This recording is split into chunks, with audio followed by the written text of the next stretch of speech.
Guys, what's up? Welcome back to the I Love You So Much YouTube channel. If you guys like this video, be sure to give it a thumbs up and subscribe, and let's get started with the episode. Okay guys, we're back with our 17th podcast episode together. Here we are. I'm happy to have my fake co-host here. What we said. Mm-hmm. Hello. Thank you for having us. Thanks for having us back. ILYSM. Of course, guys. I think this is our 6th episode that we've recorded together. Good. We've recorded quite a few. But not enough. You know what I'm saying? And it won't Never stop. enough. No. Never enough. We love to talk, and we have a lot of thoughts. And so I told everyone to come prepared today, about 2 minutes ago, with a thought to start off the episode. So, JC, I'll let you go first since you thought of yours last. Okay. You know what my thought is there's too much information in this world, and I have recently been thinking about how so I have been, drinking non-dairy milk for years, and I've been I think that I'm lactose intolerant. I don't know. I kind of made that up. I don't know. Sometimes my stomach would hurt after dairy, so I'm oh yeah, I'm not going to eat dairy anymore. And so I've been drinking almond milk. I did a food sensitivity test, and it was your number one sensitivity is almonds. And I was amazing. So I've been, kind of counterintuitive. And then I was thinking I want to do oat milk. But then people have said recently, oat milk's actually not good for you. But then I'll read something else that's cow's milk is horrible. And I've just been thinking about how much information is in our world and how it's not normal, how much access we have to it, and how it's so overwhelming to make one tiny decision, especially if you're someone who overanalyzes or overthinks things, because you can always find a freaking article or something to back up whatever thing you want to believe in. Absolutely. And that is why we're in such a bad place in this world. It is. But it's so hard, especially when you're trying to be healthy and you just don't, because everything contradicts something else. 1,000,000%. I was just telling my therapist this, actually. I'm when I'm working out, for example, I have listened to almost too many self-help podcasts and too many self-help books where I'm working out and I'm actually at my limit. Did I already say I was at Soul Cycle or no? No, you didn't say that. Okay, I was at Soul Cycle and I was telling I was going so hard. My heart was about to explode. The music was so loud. I was about to throw up, actually at my body's limit. And I was I have to slow down. It's okay if you're the one in the back going a little slower, not up at the pace. But then the thoughts in my head are talking a self-help book, and they're that's an excuse. Get up and work. Move your ass. And I'm oh my gosh. Okay, you're right. That's just an excuse. And I was telling my therapist this. He's I don't think that's an excuse. I think you should listen to your body more than your thoughts. And I'm it's impossible though. I have so many thoughts, and I have so many people that say, well, that's not good. That's not good. That's not good. I'm okay, well, nothing's good. Nothing's good. Nothing's bad. Yeah, nothing's good. That is so hard, especially with working out. I do the same thing, and I can hear the people that I listen to. I've honestly stopped reading a lot of personal development books because it was just getting to be too much. And I'm sometimes I just need to be. Mm-hmm. Yes. Sometimes I just need to be. I can't do this anymore. But I still love it, and I'm obsessed with all of that. But I totally understand. Mm-hmm. The self-help books I like now to read are very calming. They're not making me feel I'm, I don't know, crazy motivated in a way where I feel it's pressured to do something. And that's unsustainable. Mm-hmm, exactly. I like the ones that are calming, grounding, talking about that exact thing. You're already enough. And when I feel I'm already enough, I'm motivated to do good things. So it's very true. Mm-hmm. My thought, well, I'm going next, I guess. Yeah, it's your turn. Was actually kind of very similar to JC's, but it's about content. There's too much content. Yeah. That it's we live in a simulation. I consume way too much content. It's hard for me to enjoy content now because I don't see anything that I'm wow, that's so new and cool and not as exciting as it used to be. Nothing is groundbreaking. Yes. Nothing. It's hard though. I was talking about this with TK last night because I think the whole Emma Chamberlain's podcast shook everyone, and I didn't even listen to it. I just heard the Cliff Notes. But it's really difficult because nothing really in the world is original. It's been done before. It doesn't matter. Even if you don't think it's ever been done, it's been done. Mm-hmm. So, I think the obsession with being original is a waste of time because also when you're trying so hard to be original, then you're probably trying to not be yourself if it's not coming super naturally. So then it's inauthentic. So then you're trying to be someone that you're not, I get the sentiment of it being, I get in a healthy way of it being original. It's my idea, this new thing, but I don't know. I just think everything has been done before. I hate to break it to you, you know? 1,000,000%. In the book that I'm reading now, I'm like in the self-help book. No, it's, have you read A New Earth by Eckhart Tolle or No, Power but of Now? I need to. Did you post it on your story recently? Yes. Yeah, I screenshotted it. It talks all about the ego, and it talks about how the ego wants an identity so bad. Like, it thinks the more you have, the more you are. It thinks like it lusts after things. It wants to want things. It doesn't even want to have things because it will never let you be satisfied. Like, it just constantly telling you you're not enough, and it's telling you you have to stick out to be worthy. Like, your identity has to be unique. You have to have, you know, something that makes you stand out in order to be loved and accepted, but that's not the truth. I'm understanding this one. Yeah. Yeah, I'm an Enneagram 4. I feel that like deep in my bones. I'm a 3, so I'm like, you're 3, right? Yeah. We're Are the you a exact wing same. 4? Wing 2. I'm a wing 2 too. Because I want to succeed, overachieve, and then I want everyone around me to do the same. So Yes. I will literally, my friends, by the way, my poor friends who are just nice people, and they don't maybe want to do what I do or like want to do something else. They like what they're doing, and they're content and happy, and like that is a beautiful thing, okay?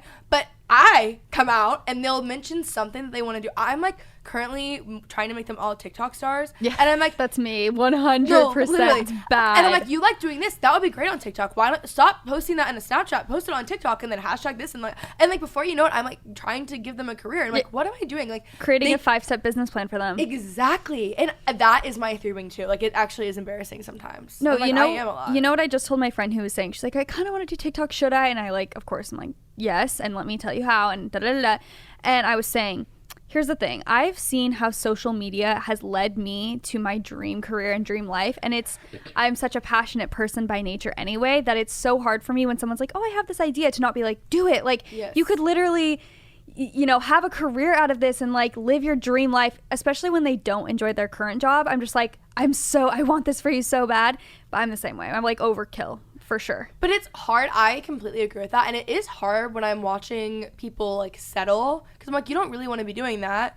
And in my head, because I have done it and I love what I do, I'm like, why don't you just do this? Yeah. Like, I'm like, and it doesn't have to be exactly what I'm doing, but it's like, well, you can use social media to do this and then this and to this. leverage things and build things. Yes. And then before you know it, I'm like trying to Kris Jenner their lives. And like, they didn't ask for that, you know? And it's like, if you ask, it's one thing. But like, no one has asked me, you know? Not a single one of them has been like, you know, more so recently, like, I think we are getting into like a little TikTok groove, you know? But yeah, also on the topic of like, there's so much content, we were never meant ever to consume this many opinions, especially about ourselves, ever. It is unnatural. Yes. It is not, like, and I say that as I willingly put my life on the internet, so like, I'm not necessarily complaining, I'm just saying it's a very odd thing. It is. So when mental health is so downhill and people are doing not well at all, it's not shocking. Like, we're not supposed to consume, we're not even supposed to know about things that are happening elsewhere. Like, we were not, like, the world wasn't designed and created that way. So like, having so much access all the time to like horrible things that is happening, that was not always normal. And then also, totally different sector, when you're on social media and then all these people, even if you're like a normal person, by normal I mean like you're not regularly putting your life on the internet, like you have like a traditional job and like you're not like an influencer, even when they're posting a TikTok and it goes viral, it's all these people attacking them. Like, that is not natural. No. None of it is. And I was saying this, like, people will, if I ever say like, oh, I don't really read whatever, like comments or reviews, which I do sometimes, but sometimes I'll go through phases where I don't. Do you read your podcast reviews? No. Good. Not I was recently. like, yeah, you're so brave. No, not recently. But people will then like be mad about that. Like, they'll say, okay, so you just can't take criticism. And I'm like, no, I can't. I'm not going to. Why is it normal? Criticism is also different than hate. Yes. And people really need to understand that. Like, criticism can be helpful in a certain sense, but a lot of the critiques are not helpful or kind at all. So it's not whatever. But no, actually, I can't take constant criticism over everything about my personality. It's not natural, like you said. Like, why would I ever? That's like for any person. You know, and it comes with the territory, yes, and I don't want to complain about it because it is part of the job, and we have so many pros, and so it's not worth, like, getting into so much. But at the same time, it's like, okay, someone who has a traditional job, does everyone just in the office gather around you and they each say something that they just like think is so ugly and stupid about you every day? Yeah. How would that affect you? You would just be like, oh dang, I don't feel great about myself after reading all these things, you know? You would think twice about what you wore to work. You would think twice about what you said at work. Like, so everything would be so much more complicated. You would be walking on eggshells constantly. Yes, and I find myself when I am like super diving into the podcast reviews or YouTube comments or any of that stuff, that I slowly become less me because I'm like, well, I don't want to be vulnerable anymore because I said this and then they took it as this, which is definitely not my intention. So it makes me a less me version of myself, which I don't want. So then I feel like the way to be the most authentic is to put it on the back burner a little bit and not care as much or read as much critique. Dear Media does show us constructive criticism reviews Yes. for the record. So like there's a difference between criticism and hate.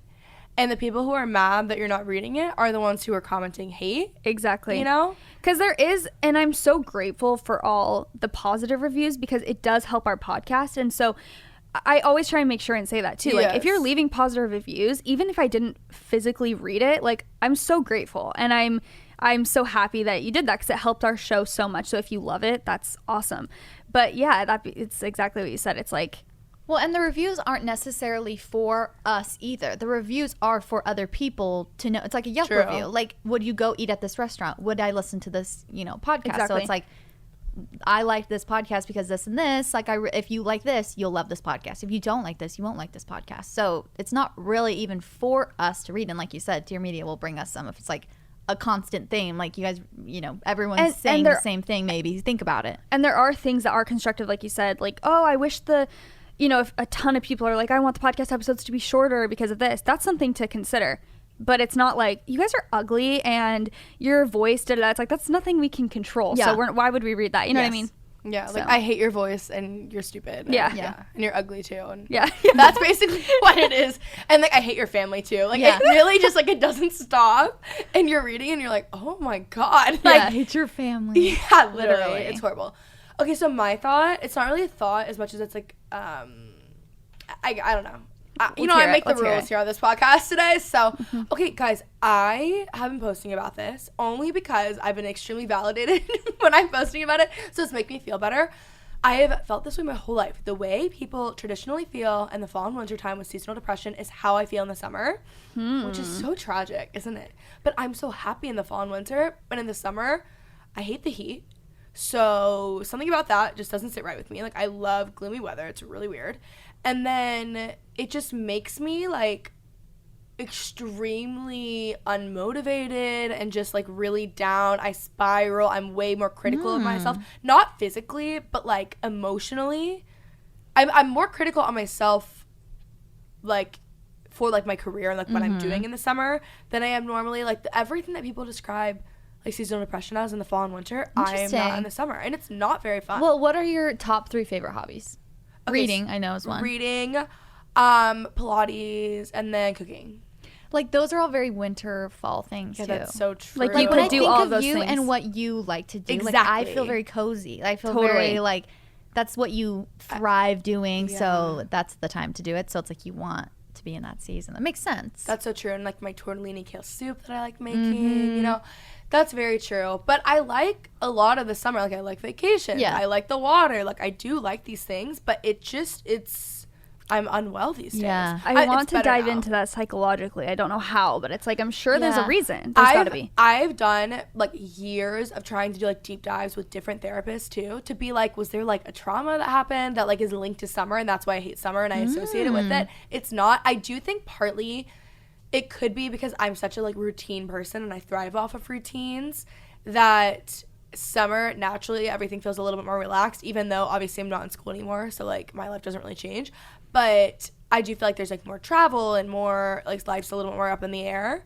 But I don't know, because I travel a lot year round. Yeah. You know? That does make sense though, like the no routine.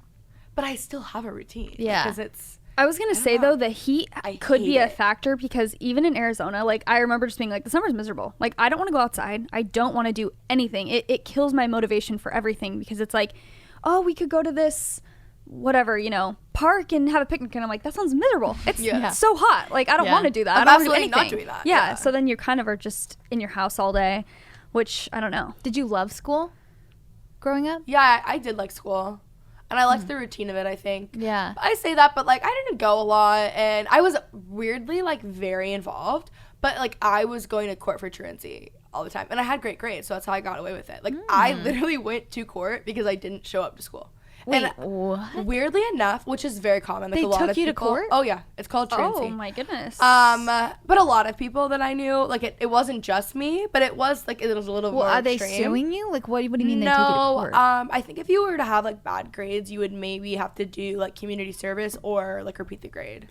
Whoa. But I was also, like, president of my class, and I had good grades. So, like, I would just get away with murder. But I, like, strategically put myself, I was like, I had to be president because when you're president, you just tell people what to do. So it looked like I was super involved, but everyone else was doing things, and I was like, I have to run an errand, not to leave. I say I like the routine of school, and that's not actually true. I hate it. Like, the structure of it also was very true. Like, it just didn't, my whole family's like this. Like, no one, I did well, like, academically, but the actual structure of school I didn't like. But I love the fall, and I love, like, football games and soups, and, like, I live in Texas, so much of your life is football. Yes. Or, like, it was really revolved around that. And I love the weather, and, like, you're playing Taylor Swift, and it's just, like, the best thing. You know what? Maybe each of us, it's like, we just did an episode about Kardashians, so the Kardashians are on my mind. But it's like, it's kind of the same. Like, what Kardashian are you? What season are you? Your personality is something that aligns more with one season than others. Like, you as a being, you as, your hobbies, all of that stuff. What Kardashian are you, Courtney? I don't know. It depends. You have the same birthday as Courtney. It's true. Me and Courtney have the same birthday. Yes and no. Like, in certain ways, I feel like we're both of the health. We love the health, the wellness, I don't know. I feel similar to her sometimes in the way of, like, how she feels like wants to be more private sometimes. I have, like, I ever since I was little wanted to be famous. But, like, the older I get, the more I realize, like, that is literally not what I want. I just want to be rich. Like, I don't want to be famous. Like, it's just too much. Like, I liked attention. I loved performing. I think I get those confused. Actually, like, I love to perform. I don't want to be famous. Like, it's too much. That's the episode title. I don't want to be famous. Yeah. I just want to be rich. Literally. It's true. So I think really good. You get all the perks because being famous, you normally are rich if you're famous enough. So being rich, you get all the perks of, fame monetarily. Then you don't have to deal with anyone in your business. Exactly. Great. But I am sensitive like Kendall sometimes, I think. I'm a little sensitive girl. So Kendall. Yeah. Takes a lot of inspo from you Yeah. these days. It's just been like exhausting, you know what I mean? Yeah, like it's really hard. It's been such a hard few months. Like when you are Kendall Jenner's muse, it's like, do you know how taxing that is? Like it gets really tiring after a while. So how are you taking care of yourself? Yeah, I've been doing a lot of self-care recently. Get off the internet, because it's just like, woo, a lot. Mm-hmm. But reading, just having to take a little bit extra care of myself lately. No, totally get that. Mm-hmm. What Kardashian are you? I think it depends on the dynamic. I actually don't know. It's hard. They all have like different. They all have different sides to them. Someday I feel like Kim. I'm like, I'm definitely the world revolves around me. My friends and I did this recently, and I'm definitely the Kim of our friend group. Mm-hmm. Like absolutely, but I think it depends on the dynamics with people. True. Yes, with each person. Yes. Do you feel more private, like having a kid? Like, has that changed how much you share? 1,000,000%. Yeah. Because it's not. I don't know. I felt like I could take hate, or not even hate, but opinions. Like I don't care, or I didn't care before. I'd be like, oh, I don't believe any of this stuff. But I feel like when it's somebody outside of me, but it's like someone I feel like I have to protect, it also has something to do with me and like my personality. So yes, if I hide him, no one knows about him, but then his mom is online. You know what I mean? So it's like, I don't know. I can do my own thing, and I have my own life, obviously. I don't have to like revolve it around him, and if I think he's going to be embarrassed of me by any means. But I think it just kind of made me rethink, like, who is watching? Why do I want people to watch? Like, do you know what I mean? Like, it just made me rethink everything about it. And so, and also just time, honestly, is another big thing. I feel like the time it takes to create content in general, and then adding him into it and all that stuff, I don't know. It just made me rethink my life, honestly. Everything about my life. So how do you feel about sharing so much online right now? I go through waves and phases. Like sometimes I just feel like, well, all the time I feel like what you see is what you get, kind of like, especially on the podcast. I'm incapable of like not being, I feel like, pretty brutally honest. Like, yeah, I can't. We always say it's like, it'd be fun to be mysterious and be like, ooh, like, what do you think? But I'm like, no, I literally pooped my pants and I told you. Like, it's like, I can't just, I don't have, I feel like I'm a natural kind of overshare in that way. But like I said, when I start taking in too much criticism is when I start wanting to be more private, because I'm just like, I don't want you to have access to all of my thoughts and stuff because you don't deserve them, kind of thing, if people are being rude. But when I just am like, I don't care what anyone said, it doesn't matter, you know, and I'm not even taking their critique or criticism into account, really, I feel so much more open where I'm like, I don't care, I'll say whatever I want because who cares? Yeah, so I go through waves. You want like certain parts of yourself to be private, where it's like you don't want your every aspect of your life to be out there for everybody, where it's kind of, I don't know. And I think it's hard to sometimes find the balance of that, where I think I share so much verbally, or there's not a thought in my head that goes, I say every thought that goes in my head 5 times, not even just once. It's like, it's out there for the world to see. So sometimes I think maybe visually I'm like, well, I'll just keep that part like private, like, you know, what my house looks like, or just things like that, where I'm like, let me just keep some certain parts of my life, you know, just to me. But yeah, then at the same time, I do have a hard time being like, well, he looks so cute today, like I just have to post him. But I don't know, it's a messy world. It's like, I think right now there's this movement almost of kids and privacy online. So I think I'm also in the thick of that, like, discovery, I guess, of like, there's so many creepers online. So privacy is ultra important, whereas maybe like 5 years ago it wasn't as important because people didn't think there's creepers on the internet. There's, you know? way more conversation around it now. Definitely. So, yeah. I'm like a chronic oversharer, but then sometimes I will go through phases where I'm like, I want no one to know anything. And for so long I didn't post any of my friends from Dallas until it just became too annoying, and like they're traveling with me for work now, so it's like, hey, sorry guys, you're gonna have to get over it. Like, and they don't care, they actually love the camera. And that was like nice to have that balance, but it was hard because I was like, I don't know what to post. I'm also like incredibly uninspired when it comes to YouTube. Like, how you're killing it, and you are doing so well, and I love your videos. No, you are. And I'm like, I don't even like want to post. I'm like really I love your vlog so much, but I have a theory that whatever platform you started on, you get incredibly burnt out. Absolutely. And that's how I am with Instagram. Like, that's why I left Instagram for 6 months, and even coming back, it's been fun. But I caught myself like scrolling a lot, and I'm like, absolutely not. Like, I will not be letting this become a toxic part of my life again. So I've, again, taken like kind of a step back where I'm like, I'm not going to post a ton or be on there a ton because I don't want to get back into that same cycle. But that being said, yeah, I feel like because I did Instagram for so long, and then with just algorithm changes and life changes and stuff, I just got to the point where I'm like, I don't know what to take a photo of. I have no original ideas. I'm still stuck in the mindset of like, you know, well, this was a little bit before, but like using presets and like having very curated photos because that's the world I like was brought up in. And now it's like, so just, photo dump of whatever. And I like couldn't get past like, no, it has to be I couldn't even mentally take like a casual photo because I don't know how, because that's all I've done for 8 years is take travel bloggery-esque photos. So I was the same. I'm like, I'm so burnt out. I don't know what to post. I, you know, don't grow on this app at all. Like, I don't care. And I feel a lot of my YouTuber friends who started out on YouTube feel the exact same way. They're like, I hate YouTube. Like, how do you like have so much, you know, how are your vlogs so da-da-da? And I'm like, I think it's just because I didn't start that long ago. So I'm more inspired with it. Yeah, and it's like newer. Yeah, it's like fresh. I feel that way about TikTok. Like, it's so fun to me because it's not my main thing, and it's just like a random thing I've been like doing on like, not on the side, but you know what I mean? Yeah. But my friends who were like TikTok heavy, primarily on TikTok, hate it. Same thing. So I swear that's it. It's like wherever you start and wherever you get your like followers or, you know, your audience, I swear it's just like so easy to get burnt out from it. Yeah, that makes sense. Mm-hmm. Okay, I want to talk about, well, in last episode we talked about navigating your 20s. People loved it, okay? Mm-hmm.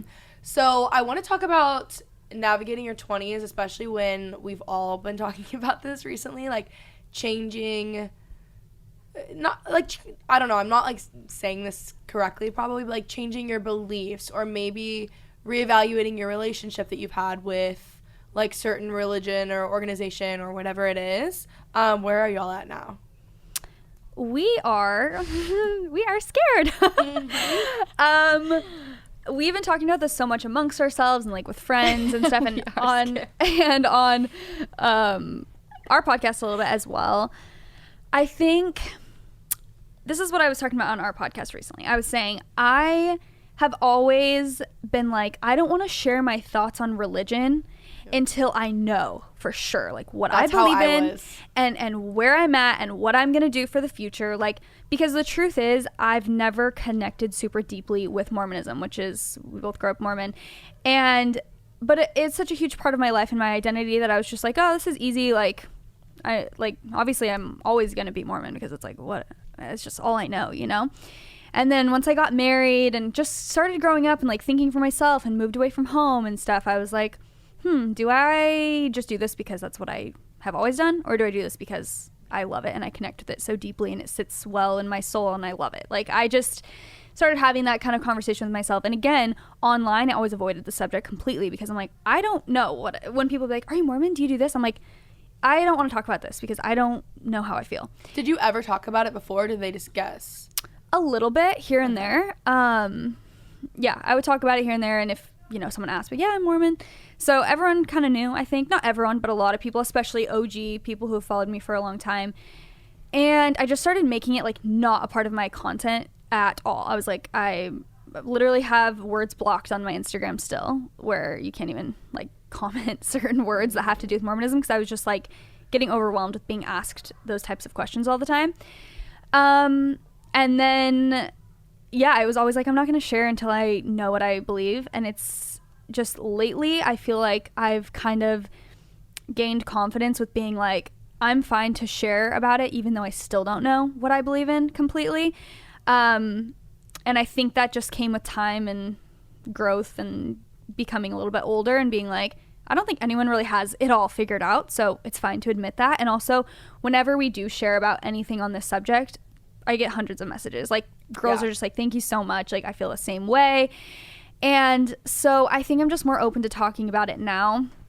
But yeah, the answer is, like, I don't know where I stand. I feel like I don't connect with a majority of, like, the LDS religion anymore. And it's been, like, very terrifying and, like, kind of heartbreaking. I feel like I'm mourning, like, a past version of myself who was always just, like, a good, wholesome, like, church girl. That's the identity I put onto it, I guess.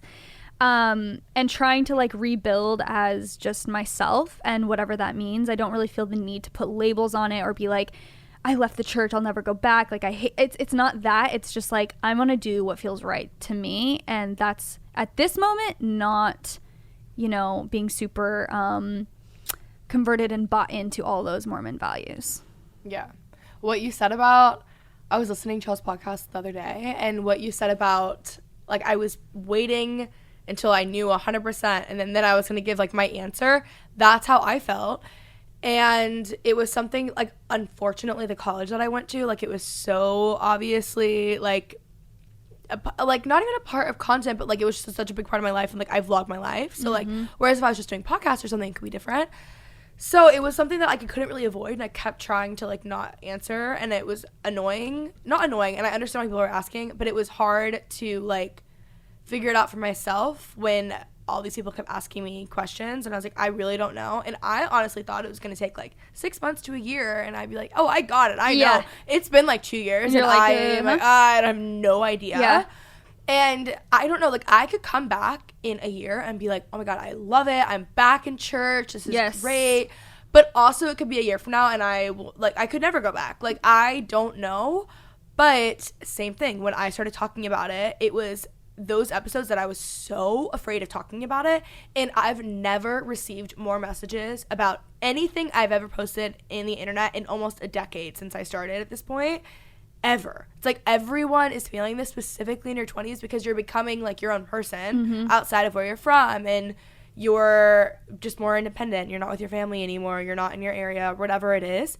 And it was, like, probably the scariest thing I've ever done, though, was leaving. And I was so terrified. And I thought, because there's a lot of, like, from my background, there's a lot of, like, trying to give an example. They would always people would always say, like, your life gets so much better in community and things like that. And I was like, okay, but like this, to be honest with you, isn't necessarily the community that I'm finding to be like the healthiest for me. And there's a lot of aspects about this that are like not the best, honestly, and I don't connect with, and I don't really want to be a part of it.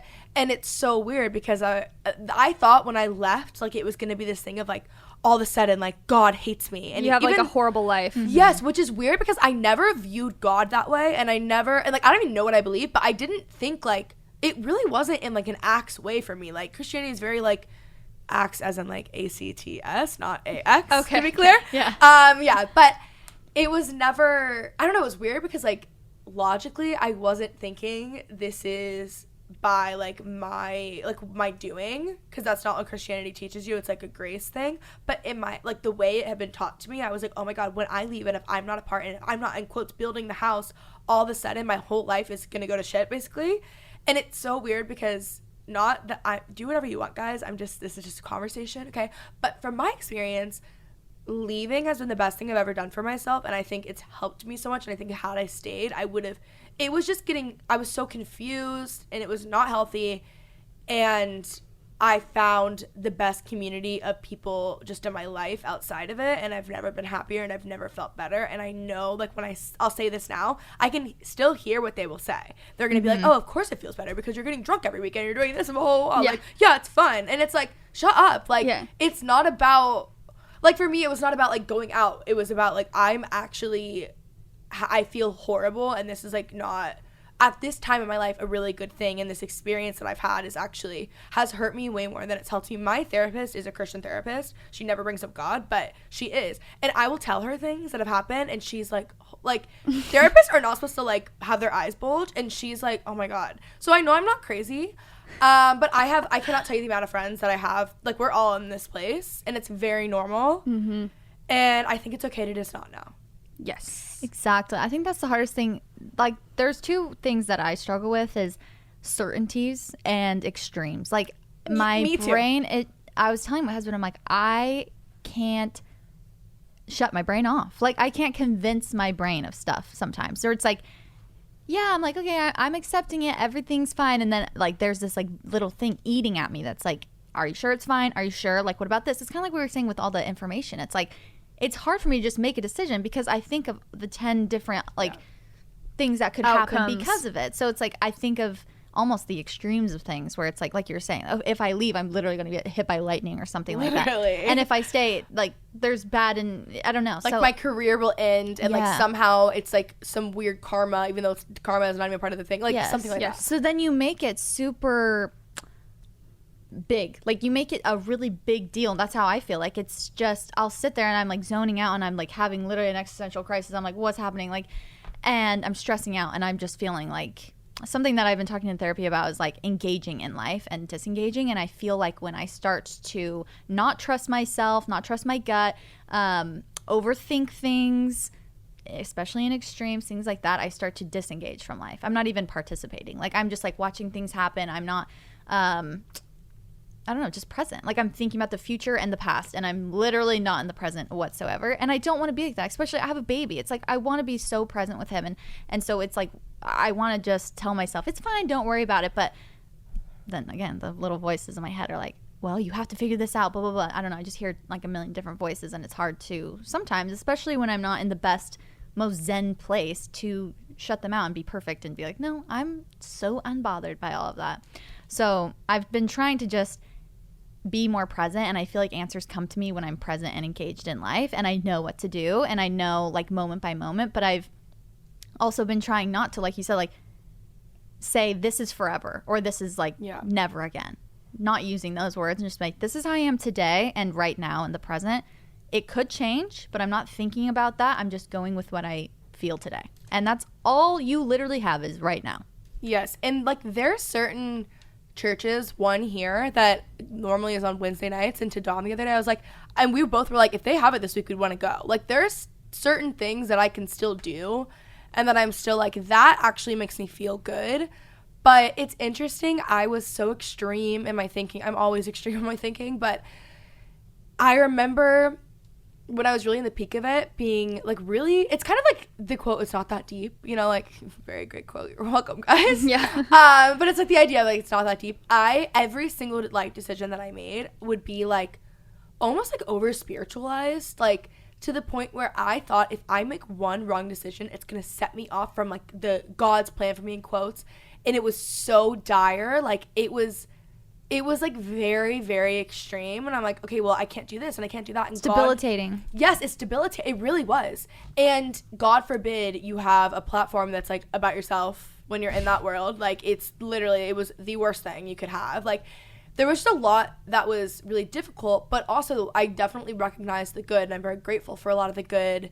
Like I see both sides. I'm not someone who is like trying to like burn the building down. Like it's not, I think there's times where I maybe more of it, like when certain things happen to like a friend or I get a call or I'm like, you've got to be kidding me. Like hearing, like sometimes you're just too close, you know? But I would say for the most part, like after the first probably 6 months to a year, I would say it's about 6 months for me to finally admit to myself that like I needed to like leave. And then it was another 6 months of me in therapy, and like every single day I could like hear what they would say, which is so crazy because before that I would never have cared what anyone thought. I was not like that naturally. I was not someone who was looking for someone's approval for things. I would have never, like, it's almost like I was like, not that they beat me down, maybe I beat myself down, I don't know, but it was a very weird thing. And I would say things as I was like kind of growing out of it, and I could hear, like I said earlier, like I can hear their response, like their like church response of like, well, that's not it. Or it's like, it's not, like, I promise you, we will also get messages that's like, it's not God, it's the people. It's not, you know, 100%. like it's things like that I could just like hear constantly. But it has been, because even I've also read books about people who like left very drastically and then came back later in their life, and all of them have also said the best thing they ever did was leave. Right. So I'm like, regardless, I think It'll be the best thing for you. I think it'll be the best thing for me, and I think it was a good move, but it's also just like, I think it's just like healthy conversations to have. Yeah. But it's really scary to have them. And my publicly. husband said something to me that, like, as I was telling him all these things and stressing, like, the F out about it, where I almost feel the opposite of you, where I grew up thinking it's not that deep. Like, I had only good feelings about it. Like, never took things, never really felt, like, so shameful of things, like the classic things that I hear. I'm like, I don't, like, relate to that, but I also take on those people's where I'm like, oh, yeah, I should have, you know, I don't know. Anyways, I was telling him all these things, and I'm like, I used to feel like you said, where I didn't care. I'm like, I used to be so unbothered. Like, people said something to me or like disagreed, I'm like, I don't care, I'm not really bothered by that, I'm just doing my thing, and I trust myself so much, so, you know. But and I think when your just foundation is shook, it's just I just stopped trusting myself. I'm like, what voice is right? Like, what am I literally trying to even figure out? I can't even complete a sentence in my mind. Like, my mind is literally a jumbled mess. And I was telling him all these things, and he was like, well, why don't you just take a break? He's like, and the way that he said that, like, just taking a break, it's exactly kind of what I need, of not extremes, where it's not like I'm never coming back, or I'm never, you know, I'm never coming back, or I'm never, what's the opposite of that? Leaving. Yeah. I'm sorry. And it, like, brought me so much just peace, because I'm like, okay, again, kind of brought me back to the present, where right now I'm just going to take a break. And that's where I'm at, and that's okay with me. And again, like you said, it could be the best thing ever for me, but I'm not even going to worry about that right now. It's like, I'm just going to take the day as it comes. I think I read a quote that was like, religion is basing your faith or whatever off of other people's experiences, and spirituality is having your own. And that, like, was kind of a light bulb moment for me, where I'm like, all of the things that I base my foundation on, I realized were other people's experiences with the church. Like, I didn't have that many experiences myself, if I was being super honest with myself, that solidified my faith for me. And I realized, I'm like, even with the community thing, like you're saying, people are always like, well, it's a community to be around. It's like you said, it's like, but what if that's not the right community for me? Like, community doesn't equal church. Community is people around you that uplift you and make you feel your best, and you feel inspired and happy. So if that's not the community that's doing that for me, then, you know, why am I here, kind of thing. And again, it's like I'll feel good about where I'm at, and then I'll start thinking of the perception, like you said, or like people's responses in my head. You know, when that's how you grow up, you know no different. And people are like, you know, if you do leave the church, like you're going down a very selfish path and you're doing all these things. And then so I'll have these moments where I'm like, oh my gosh, am I being super selfish? But I'm like, but I can't deny my gut feelings. Like, I'm not going to just, again, base my faith off of another random person saying that to me. Yeah. So it's interesting too. So ironically enough, I didn't grow up in church, being from Texas, and I moved to LA and I ended up in a Bible college, like very backwards. But it's interesting because I didn't grow up in it, so a lot of the things of like premarital sex and drinking and like whatever are things I was already doing. So like that stuff didn't. We're like, Yeah, I know. like, I gotta go. No, but it was like stuff that that stuff didn't bother me. It was more so after I was in largely like very involved in a community. It was more so of like my life, and like it was almost deeper than just like these are things you should do and these are things you shouldn't do. It was like my life path and plan, and I was like, there's no way around it, and this is what I have to do, and my platform is bad, and this should be this way. And it was like such a mind fuck, honestly, for so long. And if you're in that place and you're like scared and you are already stepping away, it gets so much better. Mm-hmm. Like as time has gone on, I can see more clearly, and I'm not like, it's not like you're blaming everyone else. It's just like, this is where I'm at for now. And that's also helped me of not being like, I hate this and I'll never be back. Like, I never know. Like, Dom and I joke about this all the time. Like, in a vlog today, she was like, we joke about this stuff all the time. Of like, maybe we will go. Like, you never know. Yeah. Will you see us? But it's just, I don't know. Like, I think it's been a very healthy thing that I've done, but it's normal for your 20s. Yes. Can I ask, like, what made you question or be like, wait, I don't know if I'm... Honestly, I mean, this is I'm gonna get so many DMs for this because they're gonna be like, I told you. It wasn't necessarily like I've always been very pro-gay, like always, like my entire life. My uncles, like I've always been that way, so I always didn't agree in certain areas. Yes, and that always bothered me. But the churches that I were at didn't really talk about it, so I think because it wasn't talked about, like it didn't bother me. You just assumed maybe? Yeah. Well, it was never talked about, but like so you're like, as long as I don't have to face it all the time, it's like fine. Yeah, but then I was like, that still isn't good. And then that was always the thing that like really bothered me though. Like I would like keep me up at night on like, why are these people like I didn't get it. And then it was That's honestly, very relatable. Mm-hmm, yeah, 100%. And that was like the hardest, just like it LGBT just doesn't sit right with you. Yes, it never sat right with me, and that always really bothered me. And then I think it was just like a slow burn of things that happen. Also, sometimes you just get too close and like you know too much, and I was so afraid. Too close to who?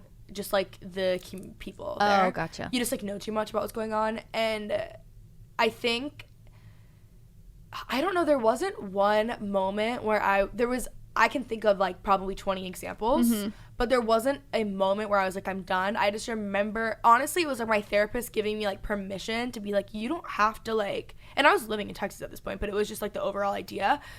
She was like, this isn't what this has to look like for you.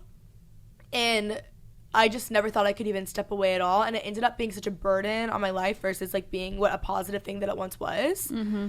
So I think overall, I mean, it really was like the people, like, as it is for like most people, but also it was like things that were taught to me that like I don't even think is the truth, but like especially when you are like an overachiever, it's very hard because I was also a very black and white thinker in certain ways, like maybe with myself, not with the world. And so I was like, I have to, like, I was just so afraid that if I left, my life would like fall apart, because that's kind of like what you're told, and like your life is better there, and like God rewards you and all this stuff. And I was like, that's just not, I don't know. And like, again, there's so many great things that came from this time of my life, but like I'm still in therapy, so like it's tough. Well, you know, it also really bothers me what you were saying earlier about when people, I see this all the time, they'll be like, people leave the church and then it becomes their personality trait, like they just like keep talking about it, like, yeah, I left the church and whatever. It's like, shut up, like just leave silently. Like, why do you have to like make a big fuss?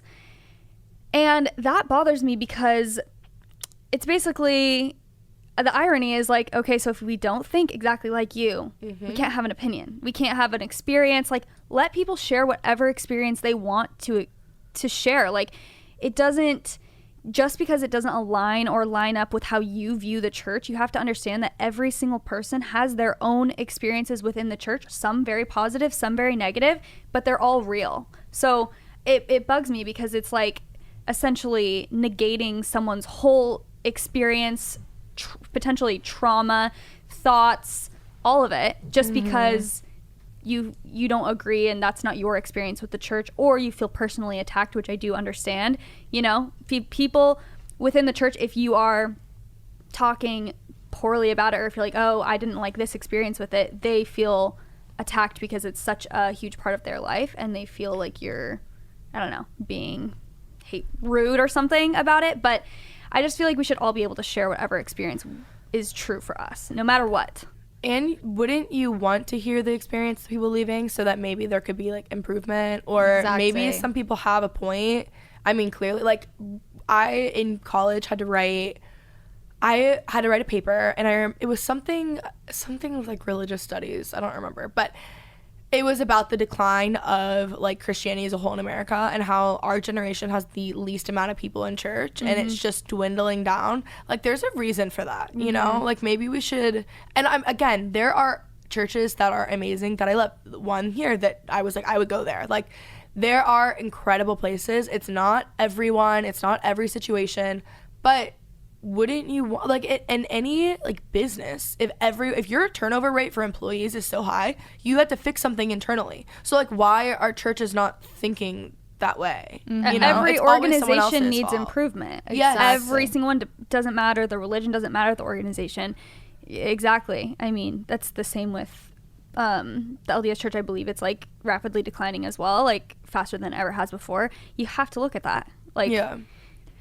I know. It's my therapist was basically saying like religions all are businesses, and so sometimes they just turn into a business and they forget like the intention that it started with, where it's like they have PR, they have marketing, they have things to do that They have crisis teams. that don't that don't like. Marketing does not align with my spirituality at all. Those are opposite sides of like that. So when I feel like something is marketable or it's like gimmicky, I'm like, that doesn't feel like religion, or not religion, like spirituality to me. Like it doesn't click to me. So then I start to separate them, where I'm like, okay, so exactly, it's not all black and white. And I think also it's like whatever, because a lot of religions are kind of that black and white type of thinking, sometimes it's hard, I think, for people to admit that there is some sort of fault, or that like not everything's perfect within, you know, the church. If they're super like they buy into everything about their church, it's like they don't want to see any negatives about it, when there are certain realities that are like, no, it's fact. Like, you know, the churches make more money from you being there. That's a fact. It's not a hateful thing to say. We make more money the more people listen. It's like exactly that's how it is. So it's like there are certain things that I think it's like if everyone just could be a little bit more within the church, and you know, not in the church, just a little bit more open to like hearing different things, again, to improve it or whatever. But it's like when you're just completely blind to that there's any problem, there's no room for improvement. Even like we're saying with like modesty or purity culture, it's like there, you know, so many girls feel shame and so many girls feel this way. There is room for improvement here. Like we can do better within the church, you know? So why wouldn't we want to do that? It's just like you said, why wouldn't we want to improve everything? People are just so blindly bought out too that they won't even admit that there's something that needs improvement. Exactly. And then they wait until something blows up and then it's just over with. The people that I can still talk to, that I do go to for advice, are actually like very big in this world, and they are into the Christian world. Yes. And like are like every like whatever, like super into it. And they're the first ones, like my closest friends that I will like go to for things. They're older than me. They're the first ones to be like, that's not okay. Like, and I'm like, that's so refreshing that you say that in the position that you're in, because it's like, I'm just so. It shows human. It yes. shows like person. Yes. And that's exactly how I would describe them. Like, they're just human beings. Like, they're not like this robot of like, yes, I'm in. This is the best day ever. Like, that's the only thing that we're doing. Like, it's just not very real and it's not very relatable. Like, you can't really get in. The other thing too that was really hard for me was I cannot tell you the amount of classes and teachings that we got that were like teaching us how to not get offended. Like, do not get offended if someone snaps at you, if someone's rude to you, if you're doing this, when you're doing 12 hours of free work for us and we're yelling at you, like, don't get offended. And I think, like, you know, sometimes it's helpful, like, that's a good thing to learn in life, but like not when that's the only lesson that you're getting and you're not learning how to like lead with love and like, I don't know, actually practice out what you're preaching. But it was very difficult for me. So how I found that to like really like almost like manifest in my life was that I already was shoving down so many feelings that I'd had prior to that, and then to be taught to not get offended. So anytime if someone says like something horribly rude to you, it is actually okay to feel upset about that. Like, it's normal to have emotions, but I was taught that like you are not allowed to and you shouldn't, and you should just get over it and brush it off, even though it's like literally crazy. And so as time went on, and then I was like closing, like, it again, I'm a very extreme person, but in every other relationship in my life, I just suddenly like shut down and I couldn't talk about emotions. And that was not me before. But it took a long time. Like, I literally just started journaling, and then I was like, oh, suddenly I know where these emotions are coming from. But I couldn't figure it out before because it was so drilled into me, like, don't get offended. Like, this is for the house, and like things that like I think could be good in small doses, not like just how things are run. It was very, very difficult. And then all of a sudden I was like, I made myself so small that I don't even know who I am anymore.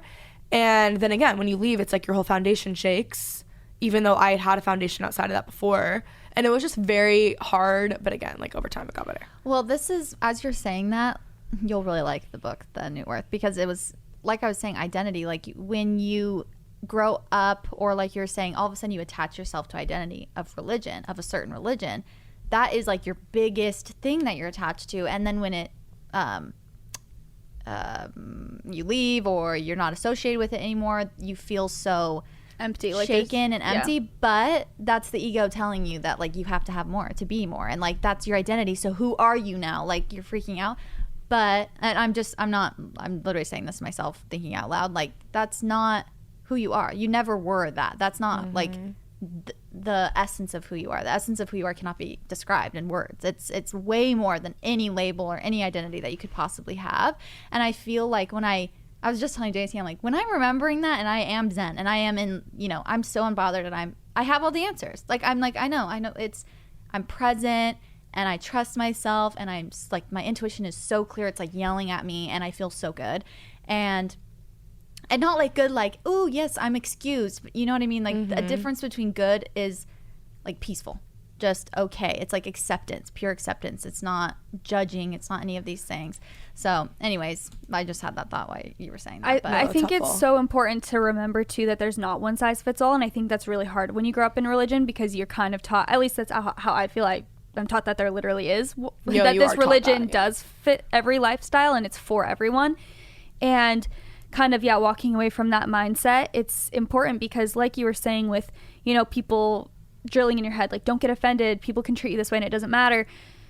Potentially for certain personalities, that's helpful for them, that works for them, but it didn't work for you. And I feel that in so many ways with, like, you know, our religion. It's like there are certain pressure points or touchy points for certain people where it's like, you know, certain teachings. I'm trying to come up with an example, but I was just telling Chelsea, like, I have never really related to, I don't know. I have always been a very big dreamer and want to have like a career, and I've never been the girl, which again, there's nothing wrong with this. It's just my personality that's like, oh, I can't wait to get married and have babies and like have my husband work and I just be a housewife. Again, I think that moms are literally superheroes. That's just never been my main like concern. And I feel like in the church that was drilled into me is like, you're the wife and the mom, you like literally cook, clean, dress modestly, and your husband is the leader of your house, and you do kind of essentially what he says, you know. And there's certain things, it's not always like this toxic narrative, but I never connected with that. I was like, I want to make my own money. I don't want to get married early, which is ironic because I got married when I was 21.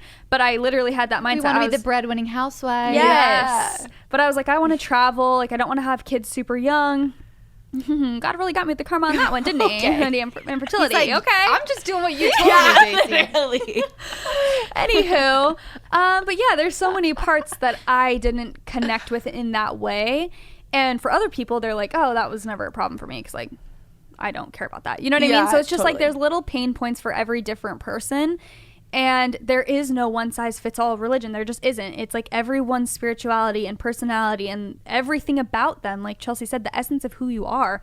We're all just these unique individual souls. It's like, how can we possibly all fit into this one basket, you know? Absolutely. So, guys, this has been a really good episode. Are we done? I have so much more to say. I know. I'm like, we can do a part 2. Yes. We have to be We done. have to have a part 2 about like people, because I was just about to say this, we'll literally end on a cliffhanger.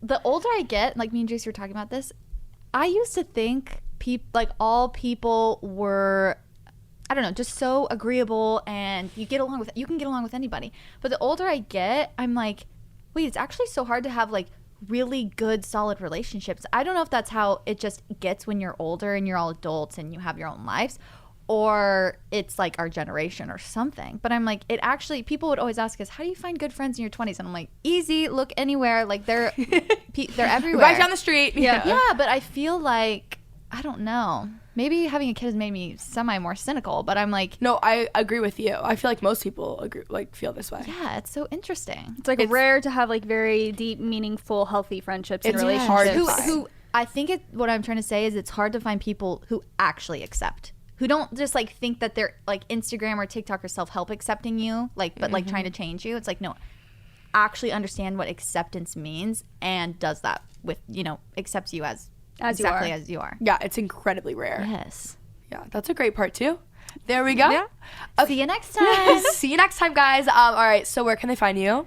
You can listen to our podcast. It's called What We Said Podcast, and our Instagram is just at What We Said Podcast.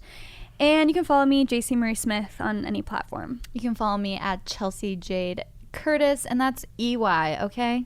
Don't forget.